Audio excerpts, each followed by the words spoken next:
Hello friends, welcome back our channel. आप सभी का आपके अपने चैनल पर स्वागत है। और आज हम बात करने वाले हैं ईआर मॉडल के बारे में, प्लस साथ में ये भी जानेंगे कि 3 लेवल आर्किटेक्चर क्या होता है, क्योंकि बहुत सारे क्वेश्चन यहाँ से पूछे जाते हैं, इंडिपेंडेंस से क्वेश्चन पूछे जाते हैं। तो आपको बहुत अच्छे से पता होना चाहिए कि ईआर मॉडल क्या होता है, 3 लेवल आर्किटेक्चर क्या होता है और इंडिपेंडेंस इसमें क्या होता है। तो सारी चीज़ों को डिटेल में डिस्कस कर लेते हैं। तो सबसे पहले अगर हम 3 लेवल जो है आर्किटेक्चर की बात करें, तो आप लोगों को ध्यान होगा कि 3 लेवल आर्किटेक्चर में एक आपका फिजिकल लेवल आता है। क्लास शुरू करने से पहले मैं बता दूं कि ये जो टॉपिक है ये आपका सभी एग्जाम के लिए इंपॉर्टेंट है, चाहे वो आपका नेट का एग्जाम हो, चाहे वो आपका एचपीएससी का एग्जाम हो या अदर कोई भी एग्जाम हो, वहां पे यहाँ से क्वेश्चन आते ही आते हैं। ठीक है, सबसे पहले होता है आपका फिजिकल लेवल, उसके बाद आता है आपका यहाँ पे कंसेप्चुअल लेवल। ठीक है, और यहाँ पे आपका आ जाता है यूजर लेवल, जो यूजर को चीजें दिखाई देती हैं, यूजर लेवल। ठीक है, अब ये जो है ये आपका क्या है, 3 लेवल आर्किटेक्चर है। क्या है भाई, आपका 3 लेवल आर्किटेक्चर है। अब जो कंसेप्चुअल जो लेवल होता है, कंसेप्चुअल व्यू होता है, वो हमारा जो ईआर मॉडल है वो यहाँ पे एग्जिस्ट करता है। ईआर मॉडल आपका कहाँ पे आता है, ईआर मॉडल जो है वो आपका किस में डिफाइन करते हैं, कंसेप्चुअल व्यू में डिफाइन करते हैं। तो 3 लेवल आर्किटेक्चर यहाँ पे बताने का मतलब ये है कि जो ईआर, क्योंकि बहुत बार एग्जाम में क्वेश्चन आता है कि जो ईआर मॉडल है वो कौन से लेवल में आता है। तो जो है कंसेप्चुअल व्यू को हम लॉजिकल व्यू भी कहते हैं। फिजिकल जो है वो आपका कौन सा हो जाएगा भाई, इंटरनल भी हो जाएगा, और इसको हम एक्सटर्नल भी बोलते हैं। तो ये इनके नाम है। आपको ध्यान रखना है कि जो ईआर मॉडल है वो आपका कंसेप्चुअल में आता है। ठीक है भाई, इसके बाद नेक्स्ट क्वेश्चन है, क्वेश्चन के साथ ही करवा रही हूँ कि कैसे कैसे क्वेश्चन आते हैं ताकि आपको समझ में आ सके। तो एक बार 3 लेवल आर्किटेक्चर करने से पहले हम ये जान लेते हैं कि ईआर मॉडल होता क्या है। ठीक है, तो ईआर मॉडल आपका क्या होता है, एंटिटी रिलेशनशिप मॉडल होता है। क्या होता है, एंटिटी रिलेशनशिप मॉडल। ठीक है, अब क्वेश्चन, बेसिक क्वेश्चन ये भी आ सकता है कि भाई इसको डेवलप किसने किया था, तो किसने डेवलप किया था, डेवलप्ड बाय, मे भी आ जाए क्वेश्चन, पीटर चैन 1971। पीटर चैन ने 1971 में इसको डेवलप किया था। तो थोड़ा सा हम जो है इसको डिस्कस कर लेते हैं। तो अगर मैं बात करूं तो ईआर मॉडल को हम इससे रेक्टेंगल से डिफाइन, जो हमारी एंटिटी है, क्योंकि ईआर मॉडल में क्या होता है, एंटिटी वगैरह हम यूज करते हैं। तो ईआर मॉडल सबसे पहला पॉइंट, मतलब सबसे कुछ पॉइंट्स लिखते हैं इसके बारे में। एक तो हम ईआर मॉडल को डिफाइन करते हैं, ER model define conceptual view, ER model define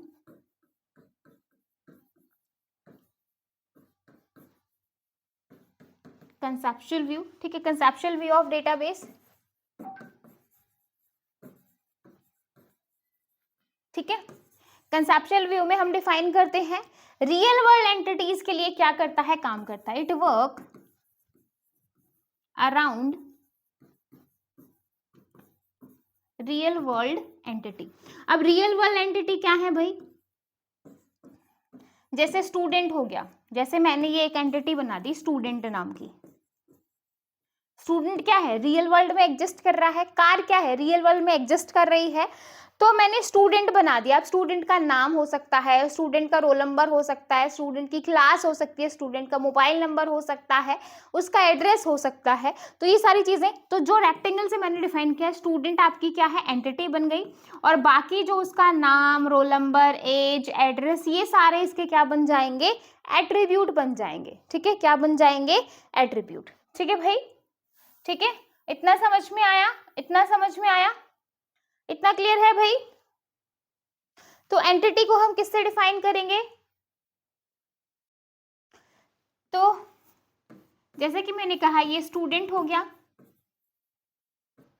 ये स्टूडेंट का नाम हो गया, नेम, ओवल शेप से डिफाइन करेंगे भाई, रोल नंबर, एड्रेस। तो ये जो चीजें हैं ये इसके क्या बन गए, एट्रीब्यूट। तो एट्रीब्यूट आपकी क्या हो गई, कैरेक्टरिस्टिक्स ऑफ, या प्रॉपर्टीज, या तो प्रॉपर्टीज बोलो या फिर क्या बोलेंगे, कैरेक्टरिस्टिक्स। किसकी भाई, एंटिटीज की। क्या बता रहा है, प्रॉपर्टी या कैरेक्टरिस्टिक्स बता रहा है, किसकी बता रहा है, एंटिटी की बता रहा है। ठीक है भाई। इसके बाद नेक्स्ट जो क्वेश्चन आपसे पूछा जाएगा वो आपसे एक तो जो है जैसे ईआर की जो है आपसे डेफिनेशन पूछ सकता है, कौन से व्यू के अंदर आता है वो पूछ लेगा। उसके साथ ही आपसे ये क्वेश्चन पूछा जा सकता है कि भाई आपको सिंबल पता होने चाहिए कि कौन से एट्रीब्यूट को मतलब जो टाइप्स ऑफ एट्रीब्यूट क्या होते हैं और किसका सिंबल क्या होगा। ठीक है भाई। नेक्स्ट आता है आपका टाइप्स ऑफ एट्रीब्यूट। क्या आएगा? टाइप्स ऑफ एट्रीब्यूट, कि कौन कौन से टाइप्स आपके होते हैं। ठीक है भाई।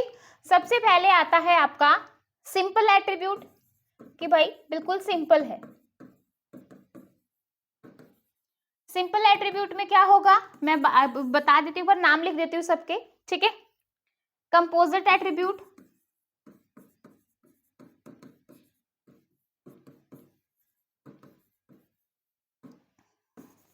उसके बाद आता है आपका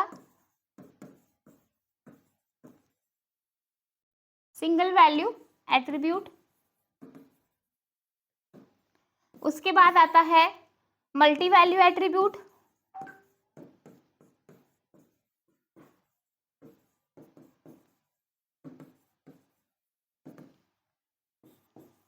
उसके बाद आता है ड्राइव एट्रीब्यूट,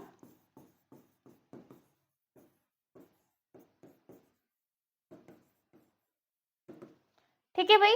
तो ये जो सिंपल एट्रीब्यूट है ये आपका क्या हो जाएगा, इसको हम डिवाइड करेंगे स्मॉलर इंडिपेंडेंट एट्रीब्यूट में। स्मॉलर इंडिपेंडेंट एट्रीब्यूट, जैसे एज, अगर मैं बोलूं एज, अगर मैंने बता दिया कि भाई मेरी एज कितनी है, तो वो क्या हो गया, डिफाइन कर दिया ना। आपको फर्दर उसके बारे में कुछ सोचने की जरूरत ही नहीं है कि भाई प्रॉपर आपने एक फिक्स बता दिया कि भाई मैं जो है 25 साल का हूँ, 20 का हूँ, जो भी है आपने एक फिक्स बता दिया, तो आगे वाला आगे आपसे कुछ पूछेगा ही नहीं आपके एज से रिलेटेड। ठीक है भाई। कंपोजिट एट्रीब्यूट की बात करें तो कंपोजिट एट्रीब्यूट आपका वो हो जाएगा कि फर्दर जैसे आपका कोई एड्रेस है, जैसे आपका एड्रेस है, एड्रेस में आपका हाउस नंबर हो गया, आपका स्ट्रेट हो गया, गली का नाम नंबर हो गया, आपकी कौन सी कॉलोनी है उसका नाम हो गया। ठीक है। तो ये आपका किस में आ जाएगा, कंपोजिट एट्रीब्यूट में आ जाएगा। और कंपोजिट एट्रीब्यूट को हम इस तरीके से डिफाइन करते हैं। नेम भी आपका किस में आता है, कंपोजिट में। जैसे मैंने यहाँ पे नाम लिखा, नाम में आपका फर्स्ट नेम, मिडिल नेम और लास्ट नेम। तो नेम भी आपका किस में आ जाएगा, जो है कंपोजिट में। कंपोजिट का सिंबल आपका ये हो जाएगा, सिंपल एट्रीब्यूट का सिंबल आपका ये हो गया। ठीक है। इसके बाद आपका एक की एट्रीब्यूट भी आता है। की एट्रीब्यूट है जिसमें की एट्रीब्यूट जिसको ओवल शेप बना के नीचे हम उसके नीचे अंडरलाइन करते हैं। ठीक है। और single value attribute, single value attribute में जो वैल्यू होती है वो सिंगल यहाँ पे होती है। ठीक है। जैसे आपका एज मैंने यहाँ पे बोला कि भाई उसके एक सिंगल ही एज है। और मल्टी वैल्यू एट्रीब्यूट आपका क्या आ जाएगा, जैसे मैंने किसी को डेट ऑफ बर्थ बता दी कि भाई मैंने डेट ऑफ बर्थ बता दिया, तो वो कैलकुलेट करेगा डेट ऑफ बर्थ से क्या ड्राइव हो सकता है, डेट ऑफ बर्थ से आपकी एज ड्राइव हो जाएगी। तो इसको हम डॉटेड से डिफाइन करते हैं। ठीक है। इसको हम किससे डिफाइन करेंगे, मल्टी वैल्यू को डॉटेड, सॉरी मल्टी वैल्यू तो डबल से हो जाएगा। मल्टी वैल्यू में तो आपका ड्राइव एट्रीब्यूट मैंने बता दिया। तो ये जो एज है ये आपका क्या हो जाएगा, ड्राइव एट्रीब्यूट। जैसे मैंने किसी को डेट ऑफ बर्थ बताई तो उसने उससे क्या ड्राइव किया, एज को ड्राइव कर लिया। तो ये आपका इस तरीके से हो गया। और मल्टी वैल्यू में क्या हो जाएगा, जैसे किसी बंदे के 2 फोन नंबर होते हैं तो मल्टी वैल्यू को डबल ओवल शेप से रिप्रेजेंट किया जाता है, डबल ओवल से। ड्राइव एट्रीब्यूट जैसे आपका सिंगल डॉटेड से हो गया।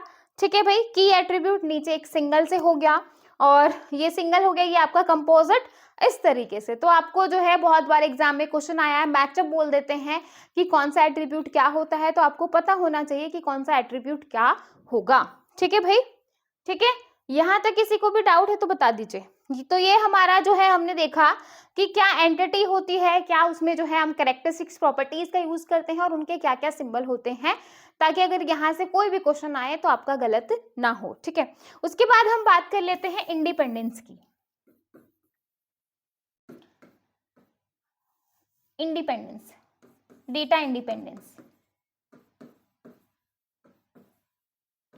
क्वेश्चन आता है डेटा इंडिपेंडेंस पे भी। तो डेटा इंडिपेंडेंस मतलब एक तरीके से क्या है, आजादी किसकी, भाई मैं बोलूँ कि मैं तो इंडिपेंडेंट हूँ, आप बोलो मैं तो इंडिपेंडेंट हूँ, यानी कि आप जो है आजाद हो, आप कहीं ना कहीं खुद के ऊपर मतलब किसी दूसरे के ऊपर डिपेंडेंट नहीं हो। तो डेटा इंडिपेंडेंस आपका दो तरीके का होता है, एक होता है physical data independence, physical data independence, एक होता है आपका लॉजिकल डेटा इंडिपेंडेंस। ठीक है भाई, ठीक है। तो एक आपका फिजिकल डेटा इंडिपेंडेंस हो गया, एक आपका लॉजिकल डेटा इंडिपेंडेंस हो गया।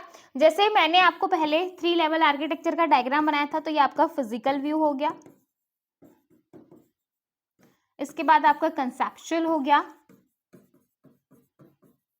और इसके बाद आपका ये यूजर व्यू हो गया। ठीक है, तो यहाँ पे आपका लॉजिकल आएगा डेटा इंडिपेंडेंस, और यहाँ पे आपका फिजिकल डेटा इंडिपेंडेंस हो जाएगा। अब ये क्या होते हैं वो मैं एक बार आपको एक्सप्लेन कर देती हूँ। देखो, अगर आप फिजिकल व्यू में कुछ भी चेंजेस कर रहे हैं, अगर आपने फिजिकल व्यू में कुछ भी चेंजेस किया है तो उसका इफेक्ट कंसेप्चुअल व्यू पे नहीं पड़ेगा। तो ये होता है आपका फिजिकल डेटा इंडिपेंडेंस। कहने का मतलब ये है कि भाई आपको ही पता है कि डे बाय डे बहुत सारी जो है टेक्नोलॉजी आ रही है, नई नई चीज़ें आ रही हैं, तो उसके लिए हम क्या कर रहे हैं, उसके लिए भाई क्योंकि आपको ही पता है कि कोई एप्लीकेशन आती है तो बैक में जो है उसमें काम चलता रहता है, उसकी वर्किंग चलती रहती है, अपडेशन चलती रहती है। लेकिन कभी उसकी वजह से आपको कोई दिक्कत आई है, जैसे मैं बोलूँ कि बैंक में बहुत सारा जो है बार बार जो है चीज़ों को रिवाइज किया जाता है, चीज़ों को अपडेट किया जाता है, लेकिन कभी आपके अकाउंट में ऐसा दिखाया कि आपके अकाउंट में जीरो बैलेंस दिखा दे, कुछ ऐसा दिखा दे आपको कोई मैसेज आ जाए? नहीं, बिल्कुल भी नहीं। यानी कि जो यूजर है उसको जो एक्चुअल में जैसे आपकी जितना भी आपका बैंक में पैसा पड़ा है, तो आप जितना देख सकते हो, आप कभी भी जाके देख सकते हो, कभी भी जाके ले सकते हो, है ना। तो कभी ऐसा नहीं हुआ है कि भाई इनमें अगर मैं लॉजिकल में कुछ चेंज करूँ तो जो यूजर लेवल, जो एक्सटर्नल लेवल है उसमें कुछ चेंज हो जाए। कभी देखा है कि भाई आपके अकाउंट में आपके साथ कुछ इधर उधर चीजें हो जाती हैं? बिल्कुल ऐसा नहीं होता है। तो कहने का मतलब वही है कि अगर मैं फिजिकल डेटा इंडिपेंडेंस में कुछ भी चेंजेस करती हूँ, अगर मैं फिजिकल डेटा इंडिपेंडेंस में कुछ भी चेंजेस करती हूँ तो मेरा जो है मैं फिजिकल व्यू में कुछ भी चेंजेस करूं तो कंसेप्चुअल व्यू पे इफेक्ट नहीं पड़ेगा। अगर मैं लॉजिकल डेटा इंडिपेंडेंस में जो है कंसेप्चुअल में या लॉजिकल में कोई भी चेंजेस करूं तो उसका इफेक्ट यूजर पे नहीं पड़ेगा। यूजर को सेम चीजें दिखाई देंगी, उसको नहीं पता चल रहा है कि क्या काम हो रहा है क्या नहीं हो रहा है। तो ये आपका दो तरीके का इंडिपेंडेंस होता है। ठीक है भाई, ये आपका क्या हो गया, दो तरीके का इंडिपेंडेंस। ठीक है, तो अब देखो, आपने देखे होंगे, आपने मॉडल्स देखे होंगे फिजिकल जो है, आपने मॉडल्स आपने एक हायरार्किकल मॉडल देखा होगा, एक नेटवर्क मॉडल देखा होगा, एक आपने रिलेशन मॉडल देखा होगा। ठीक है, लेकिन भाई जरूरी तो नहीं है ना कि सारे मॉडल्स ये सारी चीजों को इंप्लीमेंट करें। तो आपको एक चीज यहाँ पे याद रखनी है, जो आपका हायरार्किकल मॉडल होता है, जो हायरार्किकल मॉडल होता है और जो आपका नेटवर्क मॉडल होता है, हायरार्की जैसे आपके पापा के आपके बच्चे, फिर इस तरीके से हायरार्की में चीजें चलती है, एक ट्री की तरह स्ट्रक्चर रहता है। नेटवर्क मॉडल हो गया। ठीक है, तो ये जो हायरार्किकल मॉडल और जो नेटवर्क मॉडल होते हैं वो सफर करते हैं इस वाली प्रॉब्लम को, क्योंकि इसमें जो है आपकी फिजिकल डेटा इंडिपेंडेंस को जो है ये सेटिस्फाई नहीं करता है, इसलिए जो है ये सफर करता है। मे भी क्वेश्चन आ जाए कि भाई हायरार्किकल मॉडल या नेटवर्क मॉडल में कौन सा डेटा इंडिपेंडेंस नहीं होता है, तो फिजिकल डेटा इंडिपेंडेंस की प्रॉब्लम को सफर करता है, ये उसको फुलफिल नहीं कर पाता है। अगर यहाँ की बात की जाए तो जो आपका रिलेशनल मॉडल होता है उसमें जो है आपका लॉजिकल डेटा इंडिपेंडेंस की प्रॉब्लम को सफर करता है, क्योंकि वो इसकी रिक्वायरमेंट को फुलफिल नहीं कर पाता है। तो आपको ये कुछ चीजें हैं, क्योंकि डायरेक्ट जो है आपको ही पता है कि एग्जाम में क्वेश्चन आते हैं, तो आपको पता होनी चाहिए कि भाई कौन से में जो है वो एग्जिस्ट करेगा, कौन से में नहीं करेगा। ठीक है भाई, ठीक है। तो अब हम कुछ सिंबल्स की बात कर लेते हैं, जो आपको ध्यान होने चाहिए, आप अपनी कॉपी में नोट डाउन कर लीजिए। सबसे पहले ये सिंबल आता है आपका एंटिटी का। ठीक है, और मैं इसी रेक्टेंगल को डबल रेक्टेंगल बना दूं तो ये एंटिटी बन जाएगी आपकी वीक एंटिटी। और वीक एंटिटी आपकी वो होती है जिसमें आपकी जो है प्राइमरी की नहीं होती। ये सिंबल आपका हो जाएगा एट्रीब्यूट का। ठीक है, ये वाला सिंबल हो जाएगा की एट्रीब्यूट का, कि जिसको आप प्राइमरी की बना दो तो उसके नीचे आप अंडरलाइन लगा देते हो। ये हो जाएगा मल्टी वैल्यू एट्रीब्यूट का।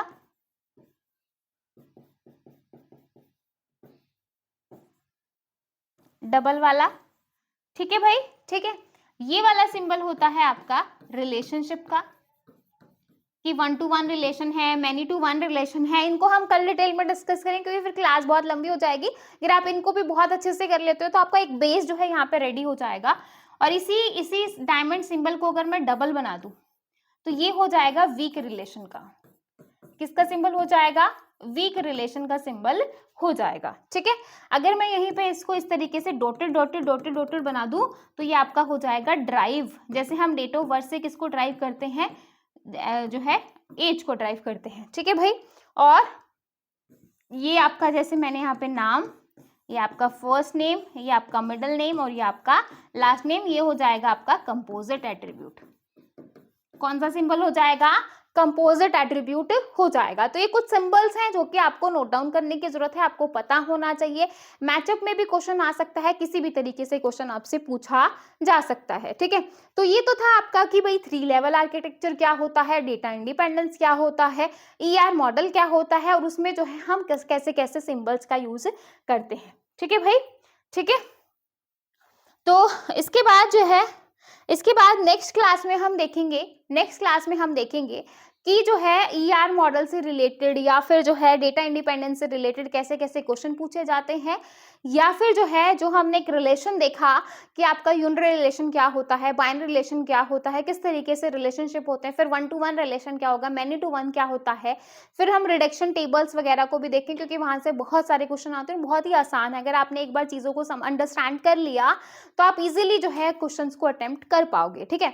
आज की क्लास आपको कैसे लगी कमेंट सेक्शन में जरूर बताइएगा। प्लस जो है आपका कोई भी डाउट हो या कुछ भी आपको टॉपिक समझ में नहीं आया हो तो भी बताइएगा। कल जो है इसके बेस में हम क्वेश्चंस करेंगे तो आपको ये वाली चीजें समझ में आएंगी कि इस थ्योरी से कैसे कैसे क्वेश्चन जो है एग्जाम में पूछे जाते हैं। थैंक यू भाई, कल मिलेंगे, तब तक के लिए bye bye, take care, thank you.